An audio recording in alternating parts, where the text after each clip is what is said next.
Hi everyone. Whoa. My name is Jen and welcome to the Book Refuge.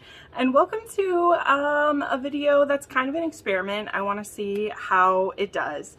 But something that I've noticed a lot lately and was kind of like bugging me, but I didn't really know like how to go about it, is that, I have a lot of new followers that are new to me from this year, which is super awesome. I mean, my channel has had a lot of growth in 2021, which is amazing.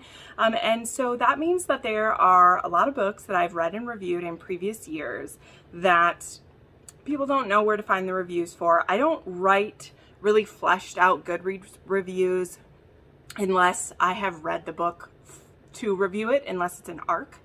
So there are a lot of books that I don't talk about anymore, or they don't get brought up as much, that people will be like, oh, you should read this book. And I'll be like, yeah, I read it like 3 years ago.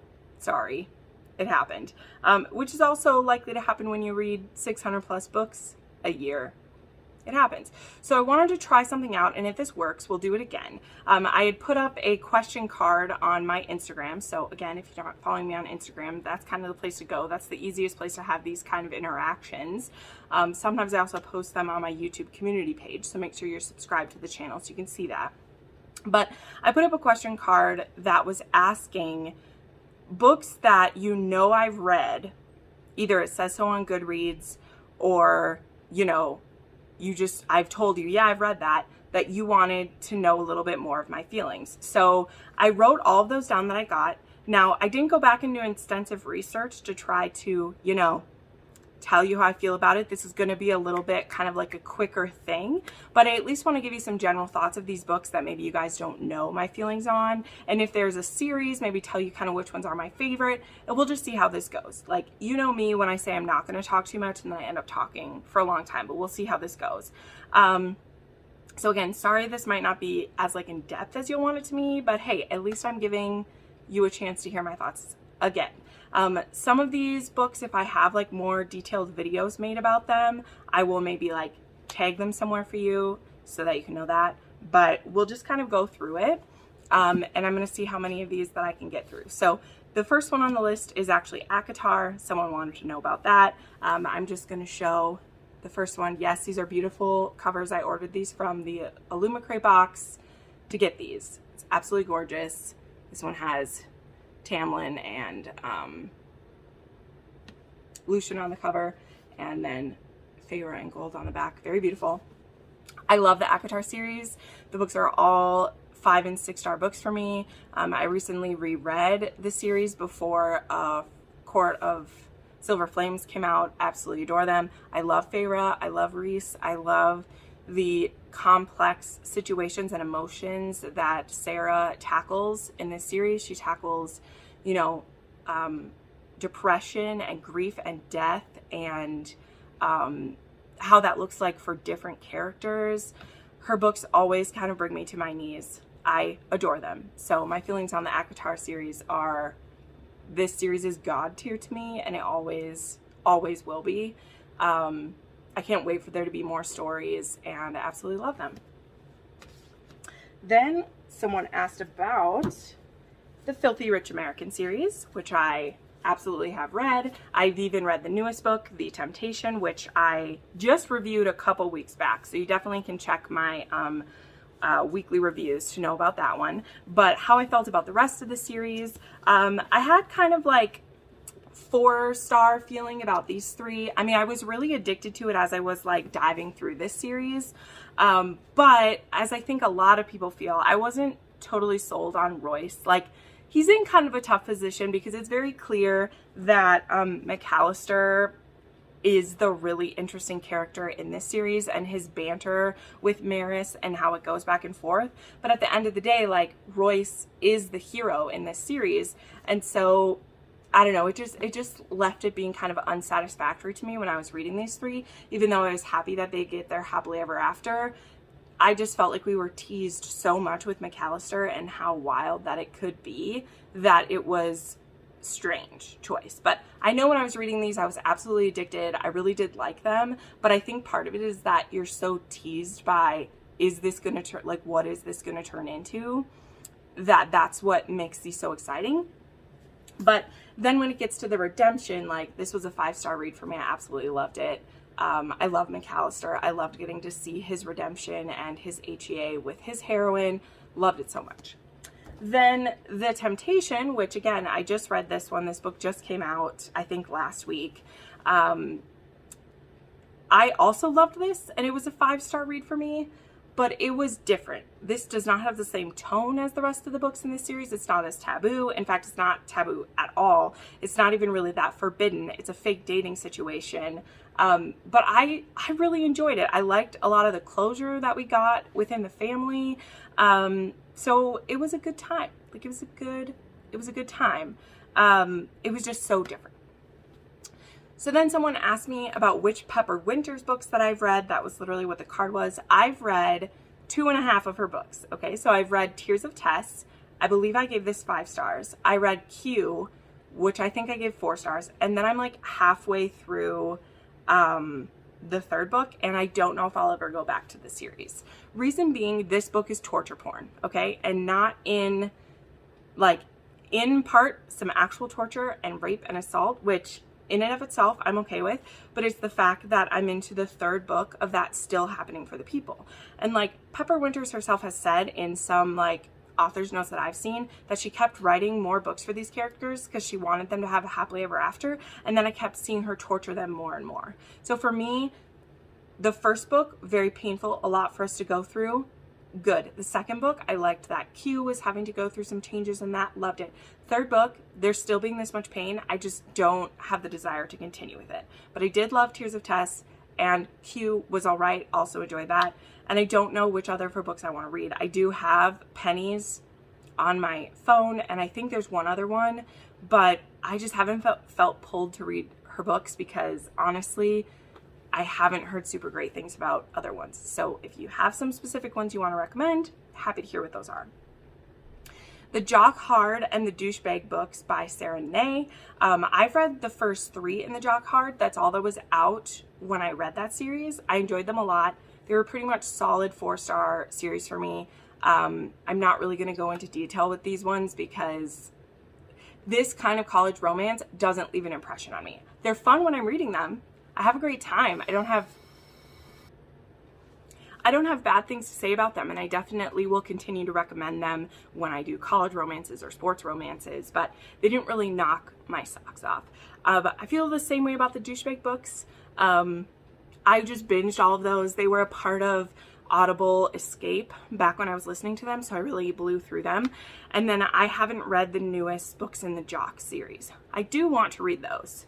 But again, because they don't really like suck me in, I haven't like went back to them. But I do know that I really loved the first one in the Jock series, either Jock Rower, whichever. The one where the heroine is considered a cock blocker, so she's not allowed in the party. And so they basically hang out every Friday night on the steps because she's not allowed into the party. I really did like that one. But the rest of them, like, they're okay. Here we go. Den of Vipers. So here's the thing. It's funny. This book, people recommend this book to me a lot, and I kind of laugh because I actually read this book before anyone else did. Okay, I read this book before TikTok was a thing. I read this book before reverse harems were a big thing. I read this book a long time ago. I read it, pretty soon after it came out. So, I mean, I guess it's not a really long time ago, but in the book world, you know, it was quite a ways ago. Let me see if I can freaking find it. Yeah, I read this like when it came out was a thing. So I gave it 5 stars at the time. I had never read a reverse harem before. I'd never read stuff really with blood play or quite the level that this was. But now that I know more about what I love about reverse harems, I doubt I would have loved this one as much as I do now, because I know now that I need there to be some MM interactions included in my reverse harems. It's part of the reason why I don't read a lot of the reverse harems people recommend to me, because if there's not banging between everyone, I don't want it. In this one I understand because there's brothers involved in the harem, so I get it. But this book was crazy. I think the heroine is absolutely chaotic and delightful, and at the time I really, really enjoyed this. And I mean, it still stands as one of the few reverse harems that I do like. I just don't think that if I went back to it, I would like it as much as I did, just because a lot of this book was the wow factor at the time. and I'm pretty sure you know what I mean, the wow factor. So, Poison by Jade West. This was actually, Tiffany told me that I should remind people about this book, so that's why she wanted me to throw it in here as like my review on this book. This is a, like, it's heavy on like the heart and mind. This book deals with depression. This book deals with illness, specifically epilepsy, condition, more of what I would call that. This book was written when Jade West herself had recently been diagnosed with epilepsy, and she was really struggling with it. So she wrote this book about this toxic relationship between these two, who they were testing their relationship back out again because they just couldn't live without each other, even though they know they were poison for each other, or at least that's what everyone else said. Like, everyone else had their say about their relationship, and they said that they shouldn't be together. But when they can't keep apart from each other anymore, and they decide to have like a one weekend where they just do their kinky fuckery together, they realize that they've really been missing each other in their lives. So yeah, this book is fascinating. This book has some interesting triggers in it. It's not fully like waterworks that we're dealing with, but there is like some very interesting situations that would normally like gross me out. But because of the deep feeling between these two and the struggles that they're going through and what's happening with their dynamic between them, it stuns me a little bit. Like, stuns me in a way that Jade West just pulls off like nobody else. Then there is the Asking For It duet by Lila Pace. This is a rape fantasy. It was one of the first rape fantasy books I read. Sorry, they're hard to see, but they're like part of a sculpture. It's kind of cool. I think they actually, let's see.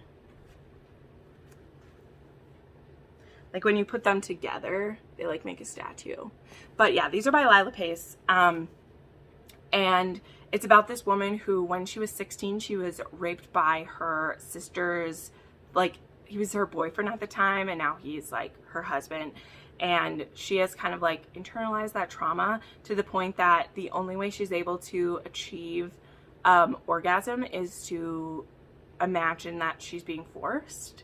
And so she ends up coming across a man named Jonah who has the opposite. He has a trauma where he enjoys being the aggressor in a fictional sense, you know, so he wants complete consent to do something. So this is a consensual non-consent relationship. Consensual non-consent relationship. And it was one of the first that I'd read that it was so clearly like set up ahead of time. It wasn't just one where like we figured it out in the moment. And it led me down a rabbit hole to really understand more of the type of books and the type of dark romance that I'm looking for. And this duet is extremely powerful and amazing. But I read these books quite a long time ago. So there are those. Forged by Mia West. This has like a bind up called Into the Fire. This is a male, like historical romance. And I enjoyed it. So you can get them in a bind up, otherwise they're a bunch of novella lengths.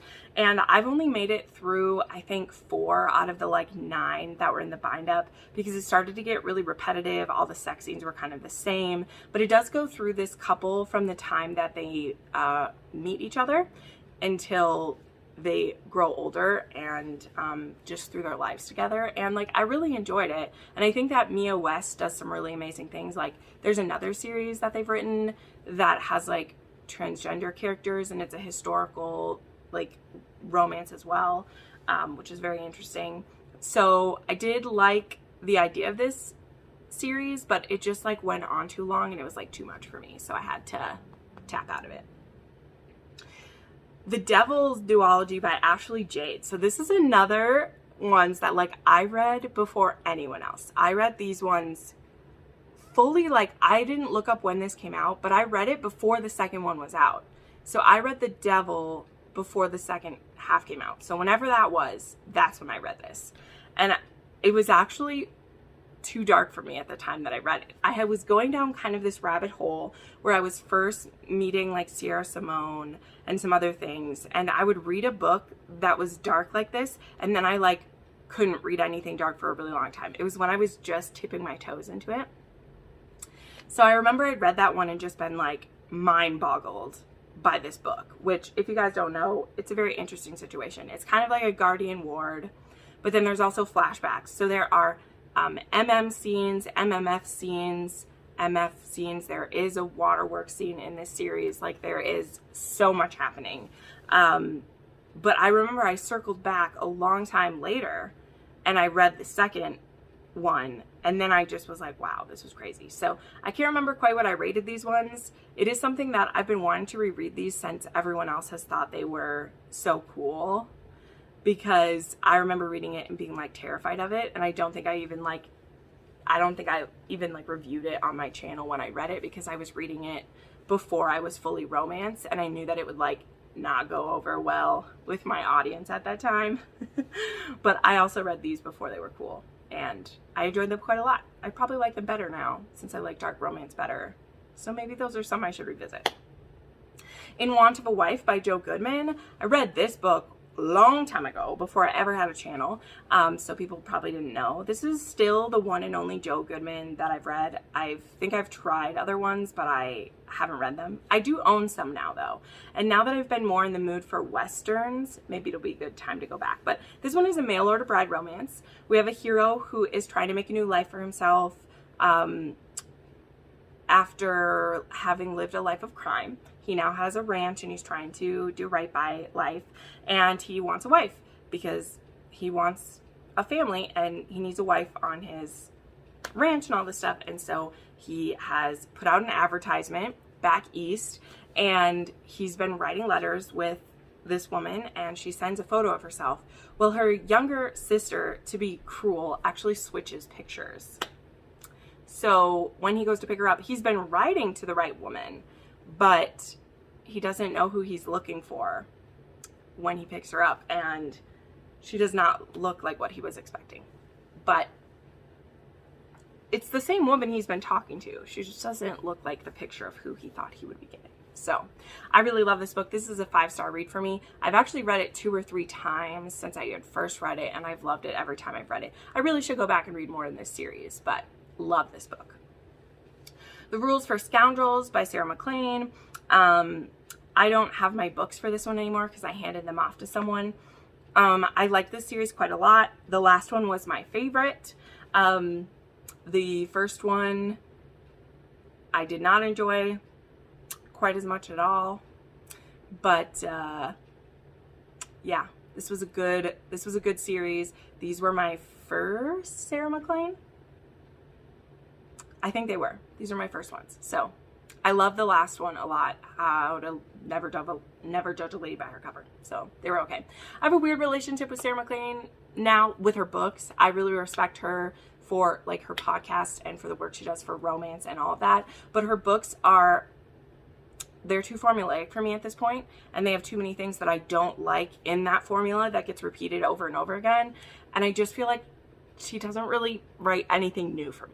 So I'm just being honest. But back when I read these, they were the first books of hers I read. And again, I really enjoyed Georgiana. I really liked Never Judge a Lady by Her Cover, but she's just not for me. I will continue to listen to Fated Mates every week until they make it no more. But I'm definitely more cautious about her books now that I've read all of them except her very first trilogy. So there you go.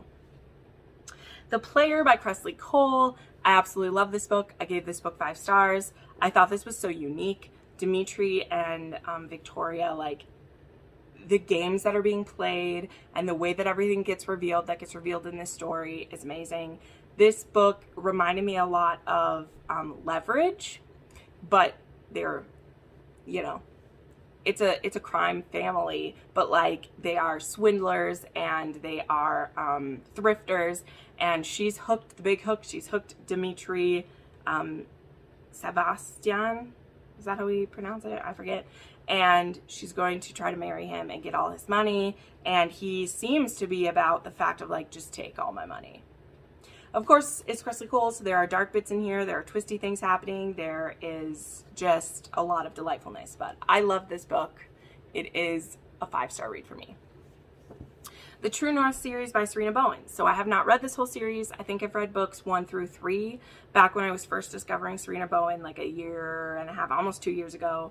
I enjoyed the first couple books. I've yet to finish it, as I said. I really liked the first one. That one I remember the most prominently. I think I gave it 4 stars, and I want to read more in this series, but I haven't been like in the right mood for it yet. But it was good. It was good.